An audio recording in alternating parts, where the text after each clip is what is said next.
بسم اللہ الرحمن الرحیم۔ سیرت النبی، حضور صلی اللہ علیہ وسلم کا اسم مبارک محمد صلی اللہ علیہ وسلم کیوں رکھا گیا؟ محمد صلی اللہ علیہ وسلم نام رکھنے کی وجہ آپ کے بے عیب ہونے کا اعلان کرنا تھا۔ یہ حقیقت ہے کہ تعریف ہمیشہ خوبی اور کمال پر کی جاتی ہے، نقص اور عیب پر نہیں۔ حضور صلی اللہ علیہ وسلم کا نام محمد صلی اللہ علیہ وسلم رکھنے کی وجہ خود بخود واضح ہو جاتی ہے۔ شاعر بارگاہ نبوت صلی اللہ علیہ وسلم حضرت حسان رضی اللہ تعالی عنہ کے ان اشعار کا بھی یہی مفہوم ہے۔ محبوب صلی اللہ علیہ وسلم، آپ صلی اللہ علیہ وسلم سے زیادہ حسین تر چہرہ آج تک کسی آنکھ نے نہیں دیکھا، اور آپ صلی اللہ علیہ وسلم سے زیادہ خوبصورت شخص کسی ماں نے نہیں جنا۔ آپ صلی اللہ علیہ وسلم ہر جسمانی اور روحانی عیب سے کلی طور پر پاک اور مبرہ پیدا کیے گئے۔ آپ صلی اللہ علیہ وسلم ایسے ہی تخلیق فرمائے گئے جس طرح آپ صلی اللہ علیہ وسلم خود چاہتے تھے۔ حضور صلی اللہ علیہ وسلم حسن ظاہری کا بھی مرکات تھے اور حسن باطنی میں بھی یکتائے روزگار۔ آپ صلی اللہ علیہ وسلم اکثر دعا فرمایا کرتے تھے، اے اللہ میری سیرت بھی ایسی ہی حسین کر دے جیسی تو نے میری صورت حسین بنائی ہے۔ آپ صلی اللہ علیہ وسلم کو دیکھنے والے خوش نصیب افراد اکثر آپ صلی اللہ علیہ وسلم کے حسن بے مثال کو یاد کر کے بے چین ہو جایا کرتے تھے۔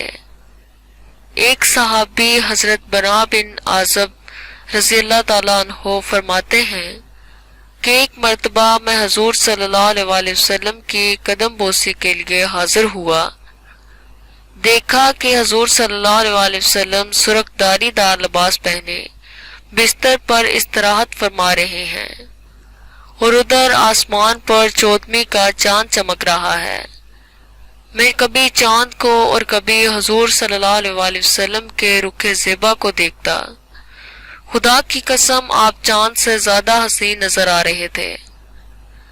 اللہ تعالیٰ خود جمیل ہے اور جمال کو پسند فرماتا ہے، اس لیے حضور صلی اللہ علیہ وسلم کو حسن و جمال اور خوبیوں اور اچھی خصلتوں کی جو وافر دولت عطا ہوئی وہ دنیا کے کسی فرد بشر کے حصے میں نہیں آئی۔ امام بوصیری رضی اللہ تعالیٰ عنہ فرماتے ہیں، اللہ تعالیٰ نے آپ صلی اللہ علیہ وسلم کے ظاہری اور باطنی حسن کو درجہ کمال تک پہنچایا، اور پھر اپنی محبت کے لیے آپ صلی اللہ علیہ وسلم کو منتخب کر لیا۔ حضور صلی اللہ علیہ وسلم اپنے کمالات میں کوئی شریک و مبہم نہیں رکھتے، بس آپ صلی اللہ علیہ وسلم کا جوہر حسن غیر منقسم ہے۔ امام مصوف مزید فرماتے ہیں، آپ صلی اللہ علیہ وسلم انبیاء علیہ السلام سے خلقت اور اخلاق دونوں میں بڑھ گئے ہیں۔ آپ صلی اللہ علیہ وسلم کے جود و کرم کی کوئی حد ہے، نہ علم و فضل کا کوئی ٹھکانہ ہے۔ الغرض جو حسن و جمال حضرت یوسف میں چمکا اور اس نے انہیں دنیا کا حسین ترین شخص بنا دیا، اور جو جمال حضرت موسیٰ علیہ السلام کے ید بیضا میں منکسر ہوا اور اس سے ان کا ہاتھ بقیہ نور ہو گیا، اور اسی طرح جو حسن دیگر انبیاء میں تجلی پذیر ہوتا رہا، وہ سارا کا سارا آپ صلی اللہ علیہ وسلم کی ذات اقدس میں یکجا کر دیا گیا، اور کیفیت یہ ہو گئی کہ حسن یوسف دم عیسیٰ ید بیضا داری، آنچہ خوباں ہما درن تو تنہا داری۔ اس میں محمد صلی اللہ علیہ وسلم کو توحید خداوندی کی دلیل بنایا گیا۔ حضور صلی اللہ علیہ وسلم کا نہ کوئی ظاہری حسن میں شریک و ہمتا ہے، اور نہ کوئی باطنی حسن و جمال میں ہمسر ہے۔ انہیں گوناگون خصوصیات اور کمالات کی بنا پر خداوند تعالیٰ کے بعد زمین و آسمان میں سب سے زیادہ تعریف و توصیف حضور صلی اللہ علیہ وسلم کے حصے میں آئی ہے۔ اسی لیے حضور صلی اللہ علیہ وسلم کا نام محمد رکھا گیا ہے۔ یہی وجہ ہے کہ کلمہ طیبہ میں بھی حضور صلی اللہ علیہ وسلم کی محمدیت کو اللہ رب العزت نے اپنی وحدانیت کی دلیل ٹھہرایا اور ارشاد فرمایا کہ میں وحد و یکتا ہوں۔ دلیل یہ ہے کہ میرا محبوب اپنے حسن و جمال اور سیرت و کردار میں یکتا ہے، اور فرمایا جن لوگوں کو میری وحدانیت کی شہادت درکار ہو وہ میرے محبوب صلی اللہ علیہ وسلم کو دیکھ لیں۔ حضور صلی اللہ علیہ وسلم کی سیرت طیبہ اور محاسن عالیہ کا مطالعہ کر لیں، انہیں دنیا میں توحید کی سب سے بڑی دلیل ہاتھ آ جائے گی۔ اگر میرے محبوب صلی اللہ علیہ وسلم کی کوئی مثل نہ مل سکے تو میری مثل کہاں سے ملے گی؟ اسی طرح حضور صلی اللہ علیہ وسلم کی حیات طیبہ خود آپ صلی اللہ علیہ وسلم کی اپنی نبوت اور رسالت کی دلیل بنائی گئی۔ حضور صلی اللہ علیہ وسلم نے قریش مکہ کے ایک خاندان کو یا آل غائب کہہ کر کوہ صفا کے دامن میں جمع کیا اور ان کے سامنے اپنی نبوت و رسالت کا اعلان کیا۔ یہ ایسا موقع تھا جب عام طور پر لوگوں نے اپنے نبی سے اس کی نبوت کی سب سے بڑی دلیل طلب کی۔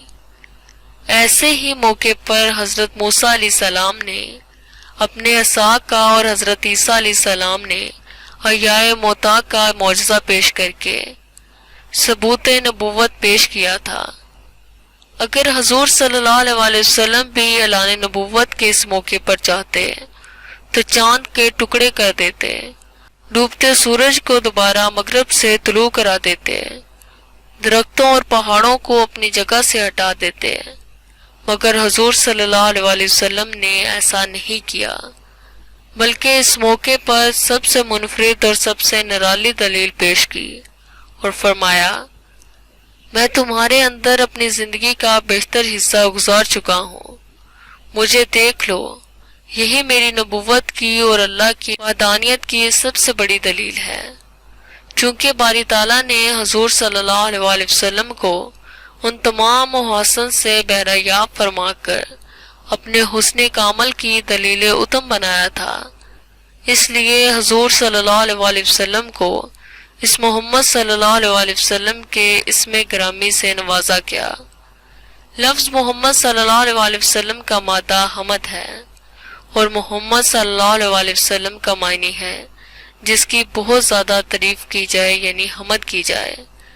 جس طرح حمد میں شکر کا کمال ہے، محمد صلی اللہ علیہ وسلم میں حمد کا کمال ہے۔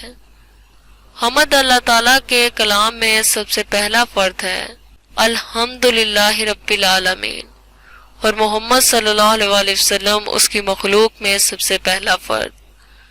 گویا حمد اس کے کلام کا لفظ اول ہے، محمد صلی اللہ علیہ وسلم اس کے فیضان کا نقش اول۔